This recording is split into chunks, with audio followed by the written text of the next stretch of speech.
Good morning, everyone. Hello, and welcome to our first session of Day 3, Ask a Nephrologist. My name is Mike Spigler, and I am the Vice President of Patient Services and Kidney Disease Education here at the American Kidney Fund. I have the honor of acting as your moderator today during this interactive session, where you get to ask all of your questions to one of the nephrologists from the American Kidney Fund's Medical Advisory Committee, Dr. Akhtar Ashfaq.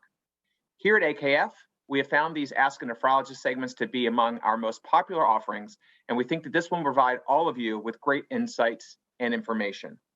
Now, let me introduce our expert for today's session. Dr. Ashfaq is an internist and nephrologist by training and is board certified in both internal medicine and nephrology. His experience as a clinician and academic have given Dr. Ashfaq a unique perspective into many areas of kidney disease and the challenges that often come with it. His major area of interest is patient awareness and education and improving the life of patients with chronic kidney disease. Akhtar, welcome to Kidney Action Week and welcome to today's session. Thank you so much, Mike. Really appreciate. Great. Well, for anyone that's watching live on either our Kidney Action Week platform or on our Facebook Live, you can please start sending in your questions. And I was talking to Akhtar before we got started in the green room. We've already gotten about 10 in already. So keep them coming. That's going to be the bulk of this session today. Please send those in. We have a team ready to get your questions over to me to ask of our expert. Our early request is that when you're sending the questions in, don't ask to analyze test results or give medical advice specific to your personal health situation. Those are always better for your own doctor, your own healthcare team.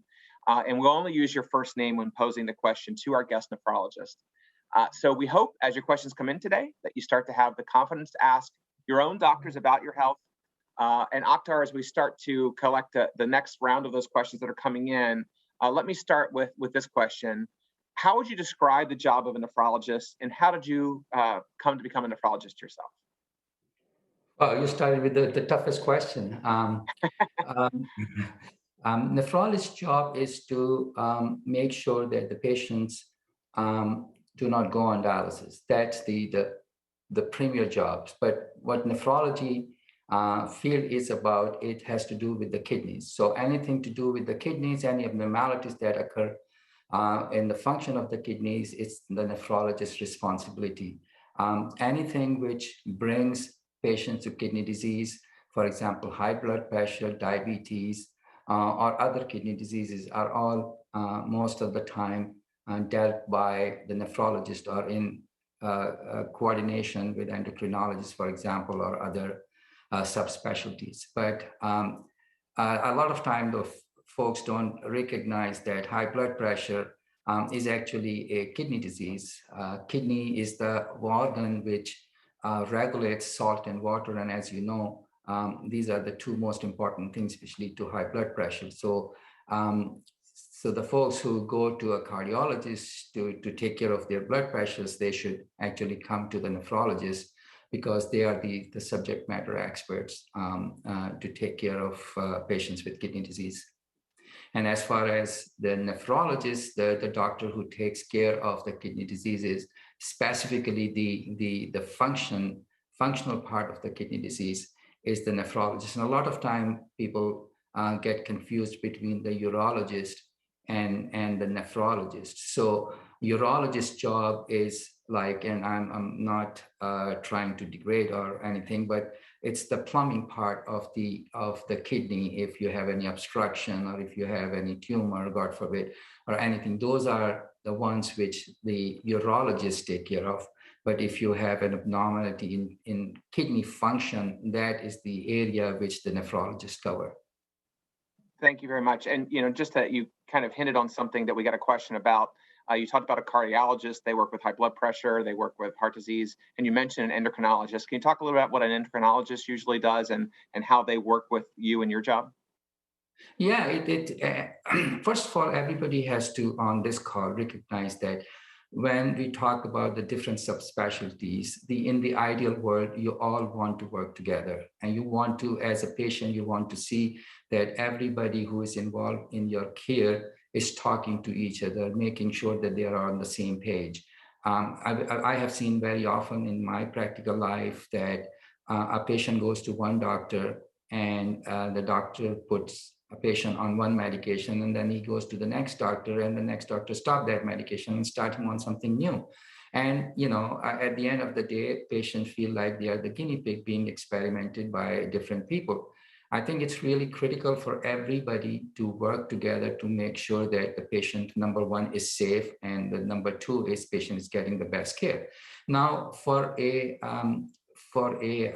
patient with kidney disease, internist is obviously the goalkeeper, right? He's the one who makes sure that he sends the patient to the right doctors at the right time. So the critical person in the care, especially very early in the course of chronic kidney disease, is your internist or your family practitioner or your general practitioner. And then he directs the traffic, depending on the need of the patient, where to send the patient. So if he sees any abnormality in your blood test or your urine test, maybe he picks up a protein in the urine, or he sees that your creatinine, which is the measure of kidney function, starts to go up. He immediately should contact the nephrologist to make sure that, first nephrologist aware there is a patient who needs to be seen at some point. And the second thing is that the internist would like to also have a comfort feeling that whatever he is doing is right for that stage of the kidney disease. I mentioned nephrologist role is clear cut from my eyes, but one of the things which as a patient you should know, or all of us should know, that kidney disease is a potpourri. There are so many things which may affect the kidney function. In the United States, the number one and number two causes are diabetes and high blood pressure. So 80% of the patients who develop kidney disease either have hypertension or diabetes or both. And so diabetes is mainly treated by endocrinologists. And so the care of the patient cannot be complete until an endocrinologist and nephrologist are working together. And one of the things you may hear again and again and again, the prevention is better than cure. So if you start working on your diabetes, or you start taking care of your high blood pressure early in the course of disease, there is no question in my mind that you can slow down the progression of kidney disease. And you may actually never need the day of dialysis. So it is absolutely critical from the very beginning to pay extremely good attention to your blood pressure and your diabetes. And the endocrinologist is somebody who is very specialized in taking care of patients who have diabetes. They are the ones who have the experiments of all the drugs, insulin, and the drugs which you take in the form of pills. And we can talk a little bit about there are drugs which are coming out right now in the 2000s. They are really changing the face of how diabetes treatment can impact complications, and we'll talk a little bit about later. I'm sure you will have some questions on that. But coming back to in the early stages of kidney disease, the endocrinologist help manage the diabetes and your blood glucose, blood sugars. However, whatever you understand, they are the same things. Your sugar level in the blood is the one which needs to be managed properly, and endocrinologists help to manage that. And in the late stages of chronic kidney disease, when one of the complications of kidney disease is when your parathyroid gland becomes hyperactive, sometimes endocrinologists help in that aspect as well. So coming back to the basic question Mike asked, it's absolutely critical to have the entire team work together to make sure that they provide a unanimous front and ensure that the patient's safety is the number one priority, and you are treated with the best medication available and the best treatments available, so that you can slow down the progression of kidney disease. Hopefully you can stop the progression of kidney disease. And again, the goal of all this is for you to never see the day of dialysis. Thank you very much, Akhtar. And we're continuing to get questions in, but one thing I do want to make sure we cover just a little bit, and you've been very helpful in helping us create the information for our website regarding the COVID-19 vaccine. And If anyone is interested in reading our frequently asked questions on that, you can go to kidneyfund.org/vaccine. But can you talk about some of the top things that kidney patients need to be aware of in terms of COVID-19? Yeah, so Mike, before I go there, and thank you so much, it's really the questions on everybody's minds right now. And whatever I talked about in last 10 minutes and also about COVID is that I think American Kidney Fund has done an absolutely tremendous job. I cannot give them any more credit, because I have seen them working. People on this live broadcast do not know how much time and effort has gone into creating all the tools, the frequently asked question answers, the resources on American Kidney Fund website are second to none. I tell you, whatever you're going to hear from me today, and which some of the things which may not be able to cover, but if you go to the American Kidney Fund website, the source of information is enormous. So you will get almost every answer to any questions you may have. Coming back to COVID, it's a really sad time because COVID has affected everybody's life in ways we have never thought it would. When the virus starts to spread and people started to die, we did not know much about why there are people who are dying, what is making them die, which population segment is at highest risk of death as compared to others. You look around around in your families, you will know somebody, a friend or a family member, or maybe yourself, who may have gotten infected and luckily survived. But there are so many people who were not that lucky, and a lot of people died. And a lot of research ever since the February of 2020 to now has shown us that the patients who are the oldest are at the highest risk of death. And if you take that away, if you remove that segment, then the number one cause of death is in patients with chronic kidney disease. Although all the chronic diseases put patients at risk of death and severe infections, but after age, chronic kidney disease is probably one of those chronic conditions which make patients at very high risk. And why the patients with kidney disease are high risk are multiple. One are they are older, not all of them, but generally they are older than the general population. They are obese, which is another risk factor for COVID. It's also a risk factor for kidney disease, by the way. But it also is a risk factor for getting COVID infection. The third reason why kidney disease patients are at high risk are because they may be immunocompromised. Their immune system, the system which fights against all sorts of inflammations and infection, may not be as effective or robust as in general population, especially the subjects or patients who develop kidney transplant, who develop kidney failure, go on dialysis, or before going to dialysis, get a kidney transplant. Kidney transplant patients are much higher risk. And the reason they are at much higher risk because their immune system, as I said, is compromised. It's either compromised because of their internal issues, or they may be immunocompromised because the medications you give to treat or to prevent patients from rejecting the kidney make them at much higher risk of developing COVID infection. So these are the few things which you have to keep in mind: old age, patients on dialysis, obesity, immunocompromised state. These are the risk factors which put patients with kidney disease at high risk.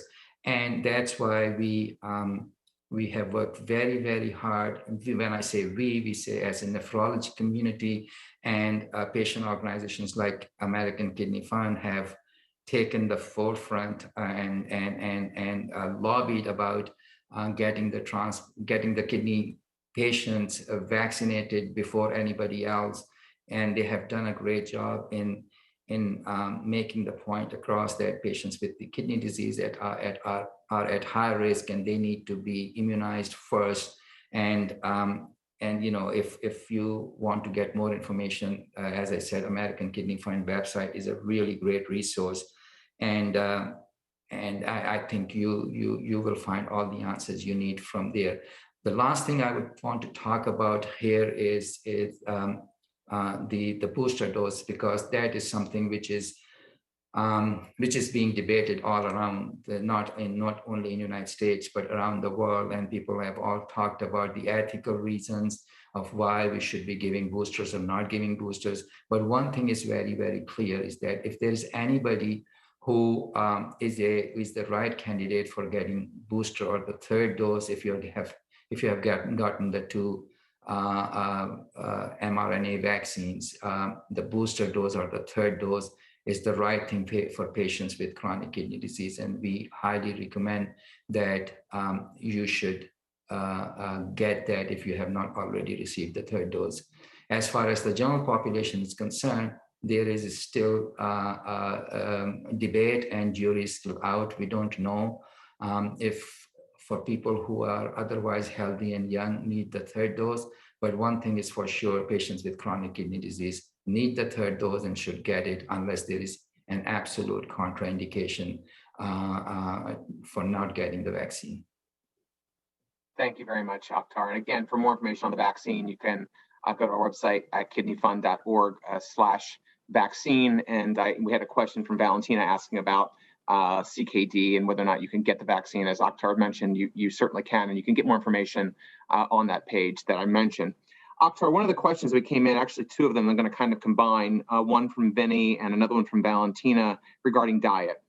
Vinny was asking about a vegan diet that was recommended to him, and then Valentina asked basically the same question and said, she thinks she was told it's because of inflammation and reducing inflammation. So can you talk about the vegan diet, and is it true that it works to maybe reduce inflammation, and what does that mechanism look like inside of the body?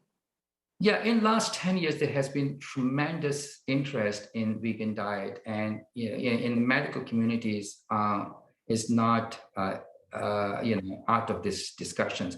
There has been now a lot of data which suggests that vegan diet plays a very important role in decreasing the inflammation, and there are different reasons and different ways how it does that. In fact, there is a colleague of mine who is probably a subject matter authority. His name is Dr. Kalenderzadeh. He's the chief of nephrology at UC Irvine. He has been writing extensively on the benefits of vegan diet in reducing the inflammation in patients with chronic kidney disease, but also the beneficial effects of controlling the phosphorus and other things. So I think that, again, as a patient, I cannot give you a personal advice, but I think in general, the vegan diets are good. They are great. When we talk about any of these things, it's interesting that patients want to see if it works, it helps me. And the way we as nephrologists and doctors look at this and see if what patient is taking is going to hurt him or not. That is the first thing which comes into our mind, as in relationship to what patients think sometimes is this going to help. Because from my perspective, my paramount responsibility is to ensure your safety. And I would not ever want to do anything which may compromise your safety. So I strongly urge you to please talk to your doctor, but from holistic perspectives, they are really great. They help. I'm a big proponent. I advise my patients to use as much as they can, stay healthy, exercise. It all comes down to the holistic approach of taking care of yourself. If you are so aware of your personal situation, right, you will do everything to make sure that you are in the best health. And it comes down to eating right, what type of food you should be eating. It also comes down to how much water you should be drinking or not drinking.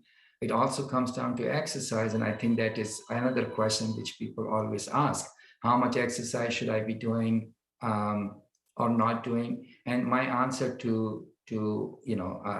on from a 36,000-foot view is that there is nothing wrong with exercise. It's actually great. You move your muscles, you increase the blood flow, you improve your diabetes by doing exercise, and so there is no harm in I can perceive from exercising. The question is what level of exercise one person should be doing, and that is very subjective. And in that regard, you have to talk to your doctor because he may know certain things about you which I may not know. So I don't want to give you a personal opinion in terms of how much exercise you should be doing, what type of exercise should be doing. Should you be doing rowing versus bicycle or walking? That's your internist or your nephrologist who is in a better position to answer those questions. But what is more important to know is that healthy lifestyle equals better life.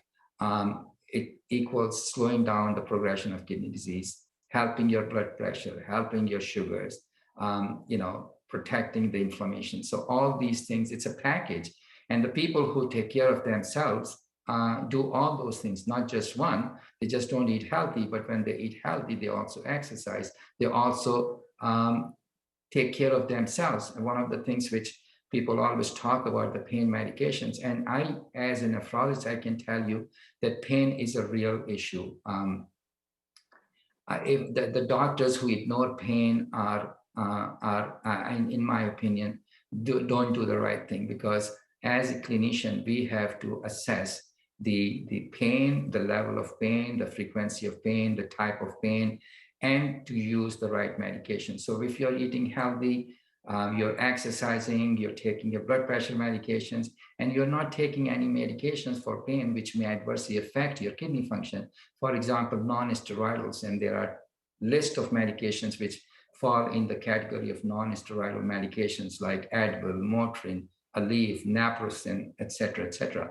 They all may adversely impact your kidney. So as a physician, your doctor has to weigh the risk and benefits. If he thinks that your pain is to a point where you need non-steroidals, he will weigh the risk and the benefits. But as a general rule, we don't like to recommend patients to get to take non-steroidals like Motrin or Advil or Aleve. We would rather people take acetaminophen or Tylenol in a respectable manner.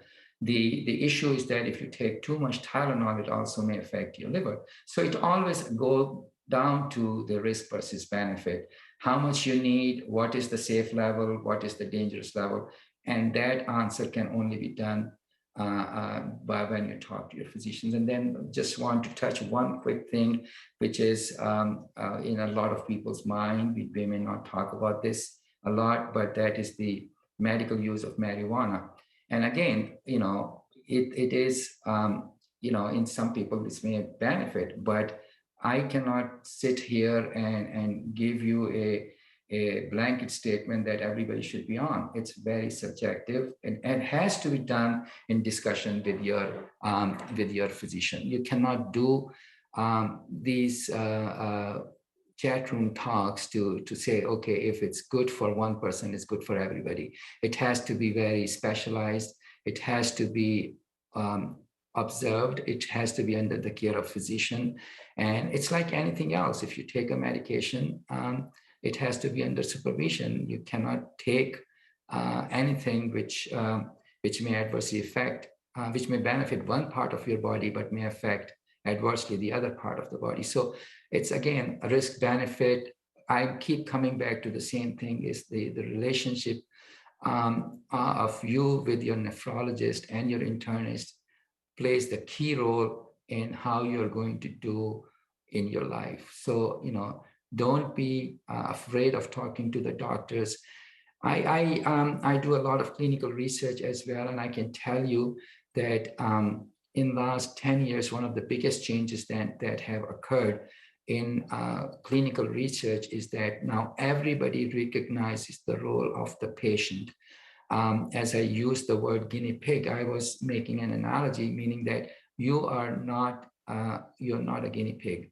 You are a patient, and your well-being and safety is of paramount importance. And I think FDA and the drug companies who do the clinical trials and the scientists who are involved in clinical studies all recognize that patient input is absolutely paramount. And there is a push which is going forward, and that is that we should not be even doing clinical trials where there is not a patient advocate present on the committee who are designing the studies, because who knows the disease the best is the patients, and the patients should be, or patients advocate should be on those committees to ensure that the safety is not compromised.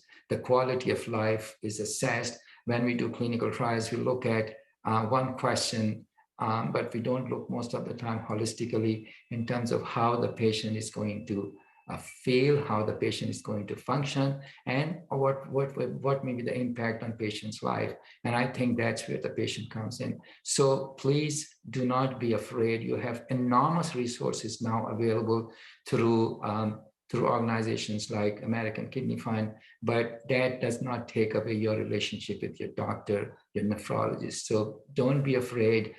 I always make a joke. You go to a doctor's office and doctors talk, you have a 15-minute visit and the doctor talks to you for 13 minutes and you get a chance to talk to him for 1 minute. I want it to be reversed. I want you to advocate for your body, for your safety, for your health, and make them a part of this discussion rather than a one-way street. Until you are comfortable with your treatment plan, you're not going to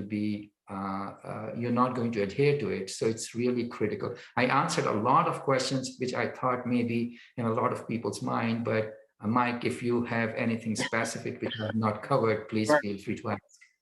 Yeah, you actually did answer several questions that had come in kind of organically. Richard had asked about pain meds, and you covered that.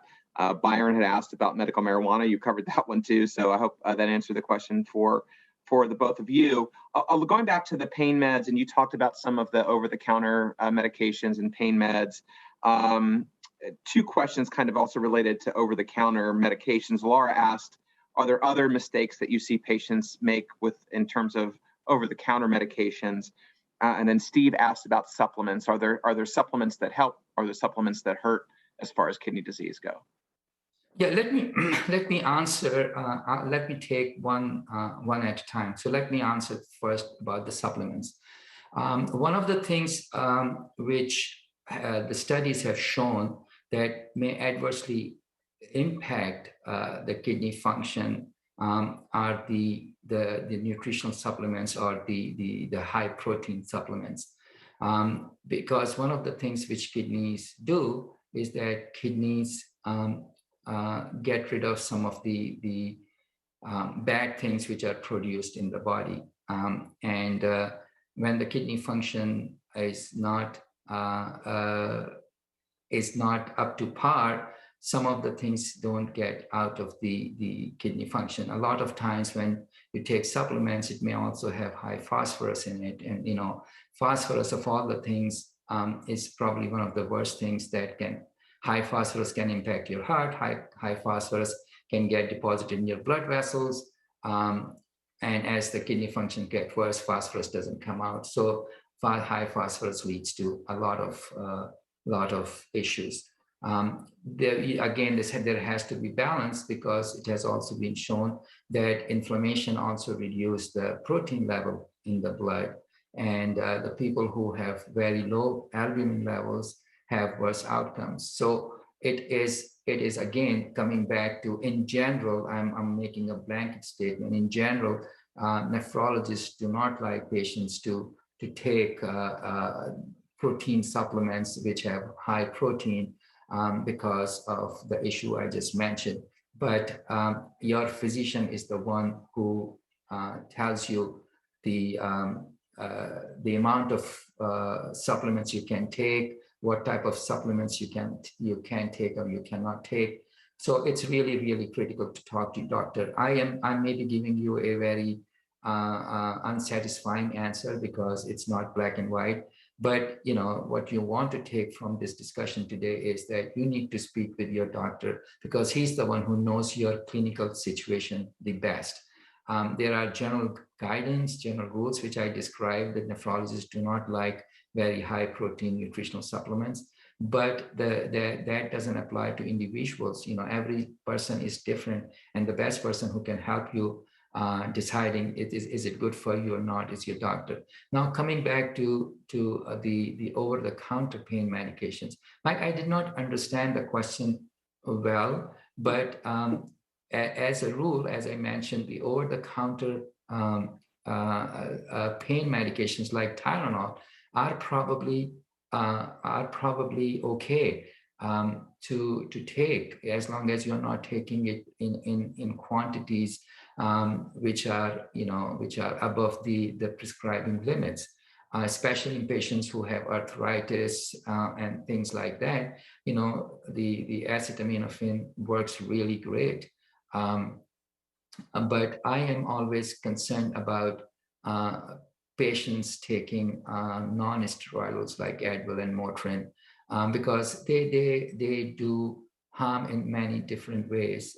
For one reason, they can actually raise your blood pressure, and also they may adversely affect kidney function. And there are some kidney diseases which are actually caused by medications like non-steroidals. So just again, when you go to your doctor, ask them what type of pain medication works for you, and what the quantity should be, and how you monitor the impact of a pain medication. So if your doctor is watching you very closely and you have very frequent visits with your doctor, he may or she may suggest you to take an Advil or Motrin here or there, but at the same time, he or she are actually monitoring you very closely, making sure your blood pressure is in good control, making sure your kidney function hasn't suddenly deteriorated. So again, you in partnership with your doctor are the key,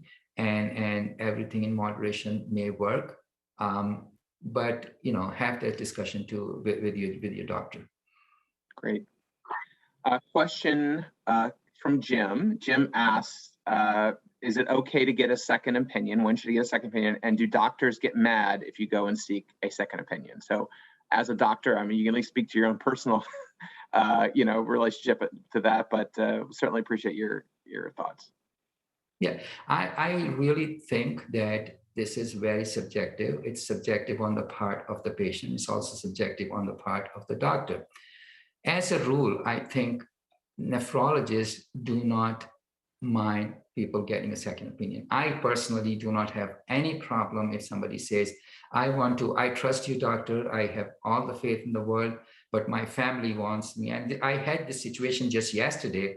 Some doctor called me and says, I have this family. I made a diagnosis. This family wants to talk to you. Would you be willing to speak with them? And so, there are different situations. There is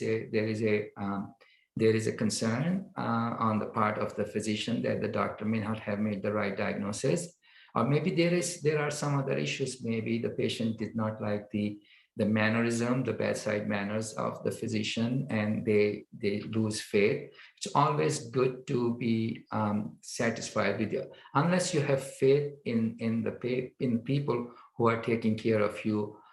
It's not going to work. So the most important thing is that you have to be absolutely satisfied and have full trust in people who are taking care of your health. This is absolute important to me, at least.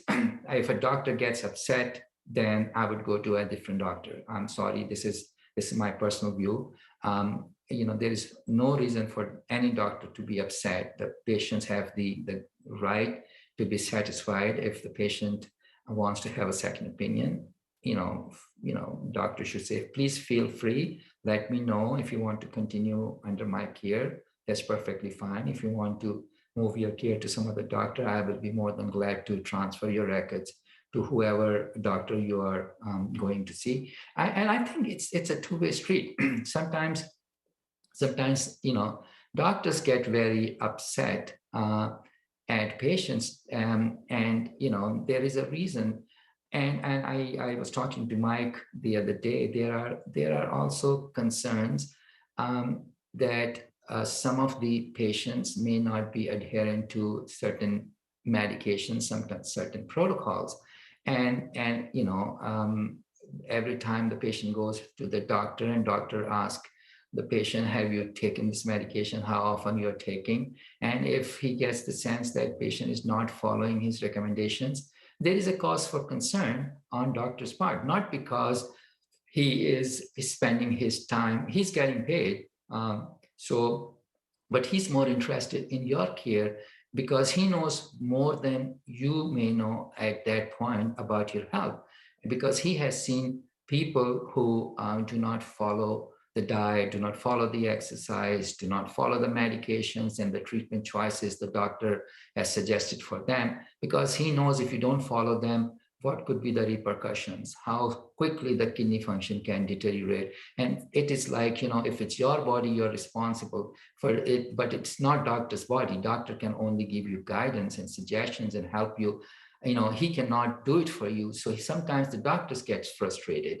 So it's a two-way street. But coming back to the question you asked about a second opinion, I don't think there is any problem for anybody to get a second opinion. Sometimes it actually works better for the first doctor you have seen, because if you go and take get a second opinion, and the doctor who you saw in the second opinion said exactly the same thing which the first doctor suggested, then you have more faith in the first doctor. So it again depends on the situations, why you're getting a second opinion, and so on and so forth. Great. Question from Judy. Judy has late stage PKD, polycystic kidney disease, and her doctor is using the word uremia. And she just wants, if you could explain what uremia is and why it's of concern for her and other patients in late stage CKD. Right. So, Mike, uremia, I remember the days of when I was a young doctor and coming out of my fellowship. That word was a very common word used to toss around, and it was a potpourri of different things ended up in the term called uremia. Uremia meaning that urea, which is a byproduct, when the protein breaks down in the body, it generates nitrogen. And what you call the blood urea nitrogen, BUN, was the layman term which we use for uremia. But uremia was not just the blood urea nitrogen. Uremia was also talked about in the context of the things with the poisons which usually in the normal patients come out in the urine, and as the kidney function gets worse, those poisons are not coming out and they start to build up in your body. And so the BUNs and other things you measure, the high phosphorus, and et cetera, but the things which you don't even measure, sometimes you don't even know the things which may be adversely affecting because they are not coming out in the urine. They all used to be called uremia. So it's the old term which tells you that now you are getting to a point where the kidneys are not able to get rid of the poisons from your body, and they start to build up in your system, and that needs to be addressed. Now, what are the symptoms? There is not one specific symptom. And that is like when you say the patient is uremic, meaning that patients may need to go on dialysis. And there are many different ways the patient presents. The doctor knows some of those because they can measure in those things in the blood. Some things they can measure, some things they can't. But there are some symptoms which the patient experiences. A lot of time, one of the more common symptoms is that you start to feel very tired, more tired than usual. And this could be because your hemoglobin in the blood is down, but it could be that your kidneys are not at par now and they need help. So you get very, very tired. You may also get very nauseous because some of the poisons which usually come out in the urine are not coming out, make you feel nauseous. So you become extremely nauseous. You lose your appetite. You cannot eat. Some of the time, your appetite becomes extremely suppressed. You cannot sleep. Sleep disturbances are very common when you're approaching dialysis. So these are some symptoms. Not everybody feels those symptoms, but if you have this constellation of the symptoms and it is in combination with what the doctor is seeing in the blood test, then it means that you are uremic and you need to either get preemptive transplant or go on dialysis. So this is the term uremia means. Thank you. Well, speaking of dialysis, we have a question from Van who asks, how long can someone live on dialysis? Oh, that is a very interesting question. I can tell you my personal experience. We had a patient who lived on dialysis in our dialysis unit for 33 years. I know some of the wonderful patients who have become my friends over decades, who have been living for almost 40 plus years. So you can live on dialysis for a very extended period of time. The issue is not living on dialysis alone. The issue is how good you live on dialysis. And it all depends on the comorbidities, the diseases which bring you to dialysis. For example, diabetes is one very common disease which bring patients, as I said, 40% of the patients who are on dialysis have diabetes. And diabetes just not only affect the kidney, right? The diabetes also affects your eyes, diabetes also affects your heart, diabetes affects your blood vessels, et cetera, et cetera. So a lot of times, patients who are on dialysis die of the reasons which bring them to dialysis, like the complications of diabetes, the complications of heart disease, the complications of high blood pressure.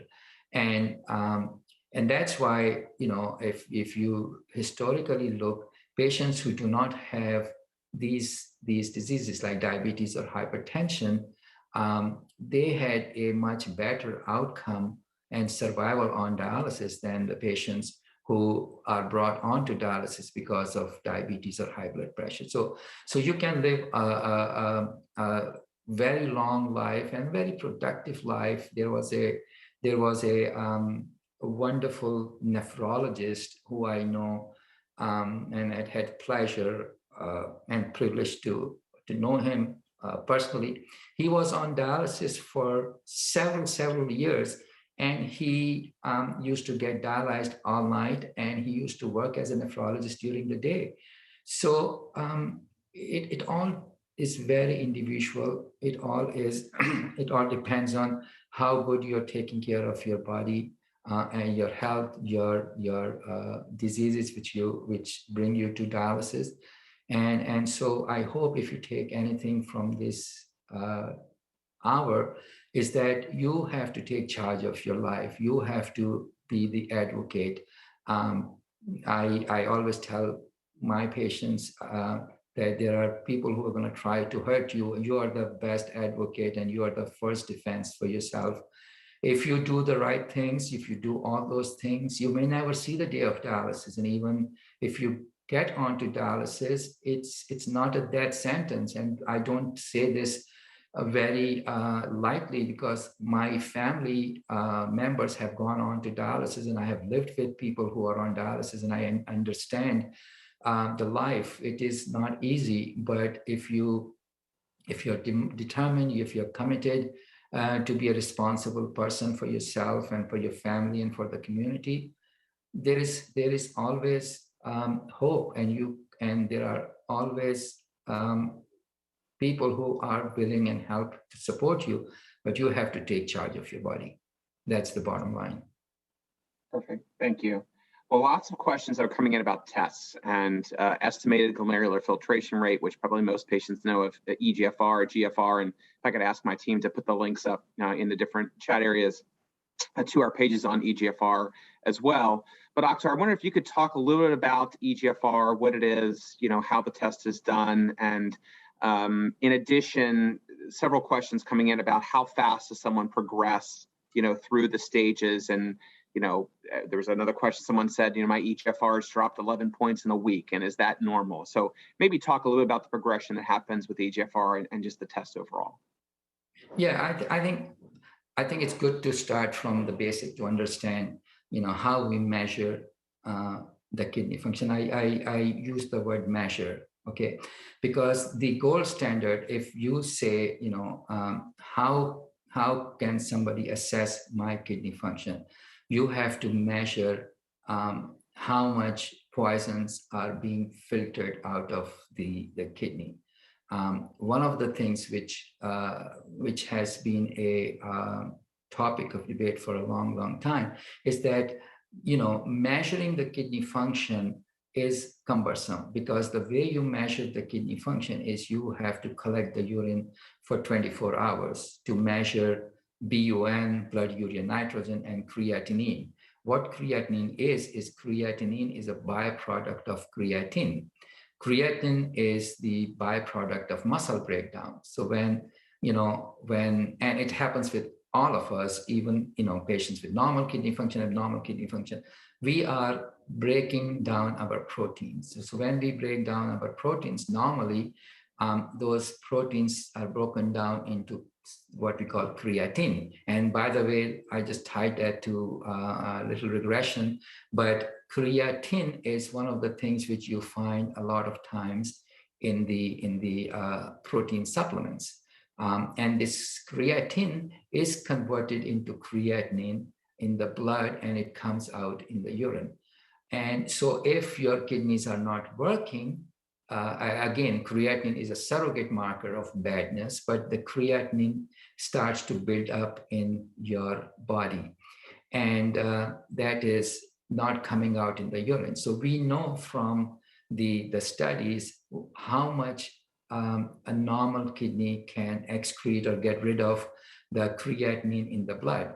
So how we do it, we measure the 24-hour urine to see how much creatinine we are clearing from the kidney. So that's what we call the creatinine clearance. But and I know that it's a very cumbersome process. You have to measure every single time you go to urinate. You urinate in a jug, and then at the end of 24 hours, you have to take it to the lab and they measure. But it's cumbersome. It takes a lot of time. You cannot do it every month or every 3 months. And there are a lot of situations where there can be an error introduced into this. It may be that you didn't collect over 24 hours. Maybe you are over collected more than 24 hours or different things. So that is not practical. So people have moved away from doing the 24-hour urine collections. Hardly anybody does 24-hour urine collection. This also depends in terms of what is the 24-hour urine going to tell you early in the CKD versus in the later part of the CKD when you are not filtering as much. So there are some issues to deal with. So people have come up with better or easier way of doing it. And so instead of actually measuring, people have come up with equations where you can actually estimate the GFR, or the glomerular filtration rate, how much kidneys are filtering. So that is estimation. This is not a measurement. Again, there's a difference between measurement and estimation. Estimate, you are estimating, you're predicting, you're not actually measuring. That's the difference. You're predicting, estimating, not measuring. But over the years, people have done really good job. Dr. Andy Levy from Beth Israel Deaconess in Boston has taken the lead on this and has done a really solid work over the years to come up with equations which can estimate how good your kidneys are working or not. And the National Kidney Foundation and American Kidney Fund and others have worked on how to disseminate that information in terms of what we call the GFR values.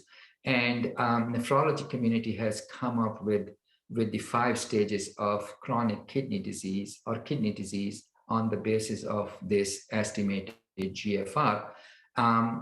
But most of the nephrologists really think that kidney disease starts when your GFR falls below 60.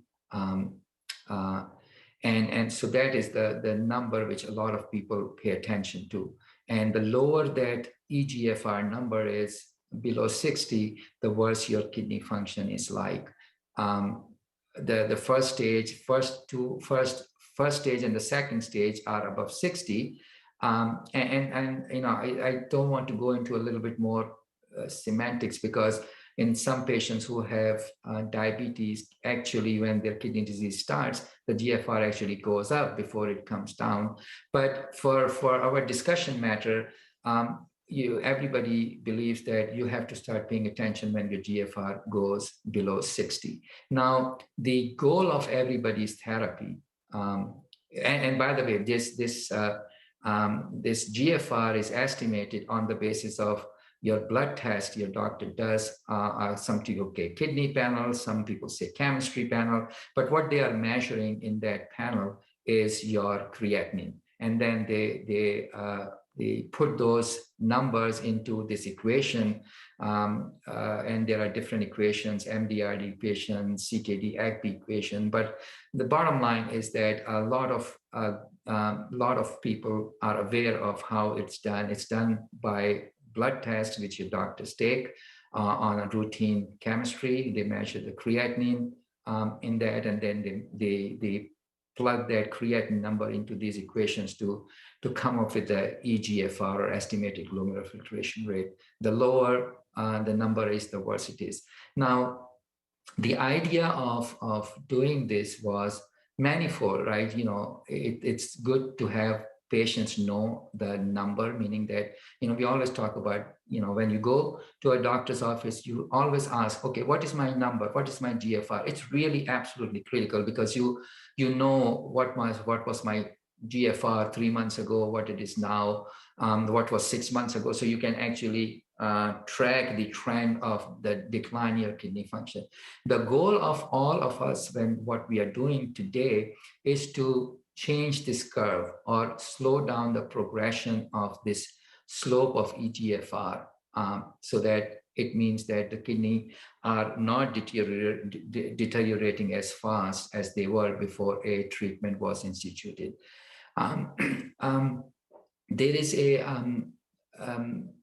There is a lot of effort which is going on now, in fact, to track the trends in decline in kidney function.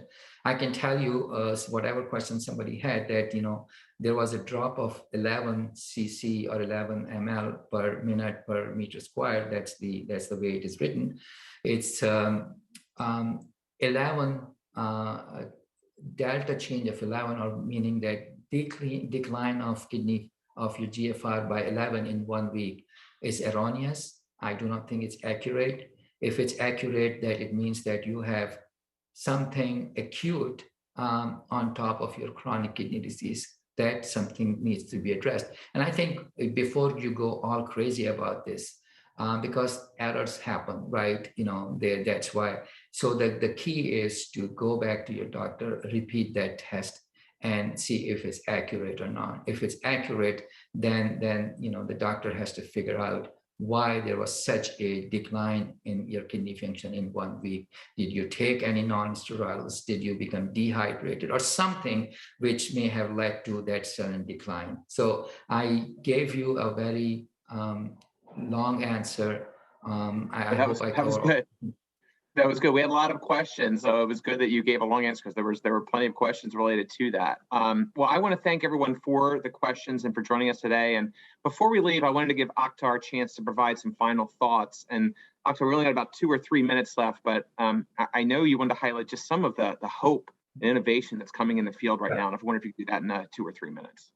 So I first of all, I would really appreciate American Kidney Fund to give me this opportunity to directly speak to the patients.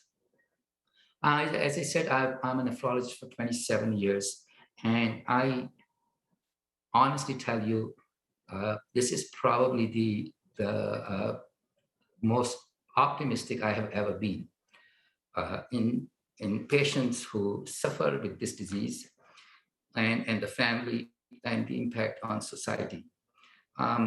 There are so many new advancements which are going on. Advancements in slowing down the progression of kidney disease, advances in dialysis, advances in transplantation. There is so much work going on, a great partnership with the clinical scientists, clinicians, pharmaceutical companies, and patients. You probably are part of some of those studies. You have been part of some of the newer medications which have come out. The revolution started in the 90s, mostly when we started to use ACE inhibitors or angiotensin II receptor blockers, which really showed the significance of not only tighter control of blood pressure, tighter control of diabetes, but also the specific effects of these kind of medications in slowing down the progression of kidney disease. In the last 10 years, we have taken a great leap forward. We have now developed medications which actually treat patients who have diabetes and who do not even have diabetes. And those are the medications, for example, called SGLT2 inhibitors or GLP-1s.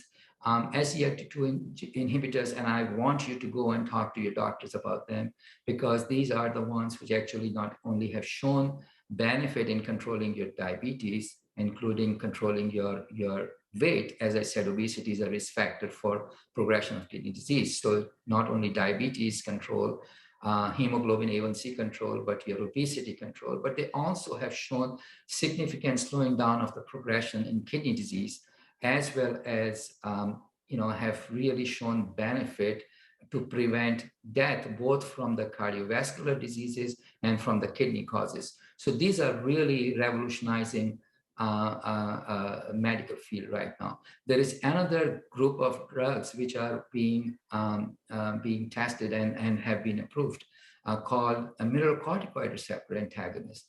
The most recent one, it has shown a synergistic effect with the earlier drugs, ACE inhibitors, ANRBs, and also have shown effect in survival.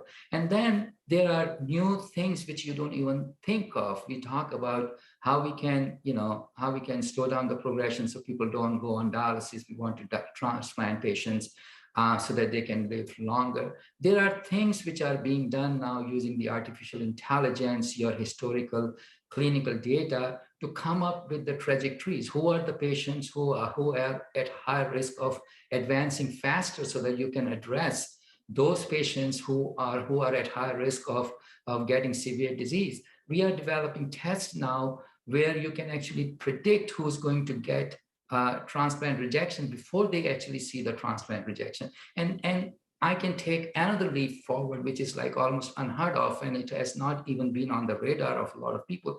Then there are therapies being developed now where you can actually take the cells out of your kidney. Some of them are disease cells, some of them are good cells, and then you re-inject, you take them out and you refine the good cells. They are highly specialized kidney cells, refine them, grow them, and then re-inject back into your kidneys. And those cells which are being re-injected in the kidney can regenerate and maintain your GFR, so your kidney function may never progress. We also have the artificial kidney, and so there is so much good things which are going on right now that the future of kidney disease is really bright. So we should just wait and see. But I think that at the end of this I always tell you, I've been telling you this for the last 1 hour, you as a patient or patient representative have the best opportunity now to help us as nephrology community, to help you so that you can live longer and have a better life. So I really thanks again.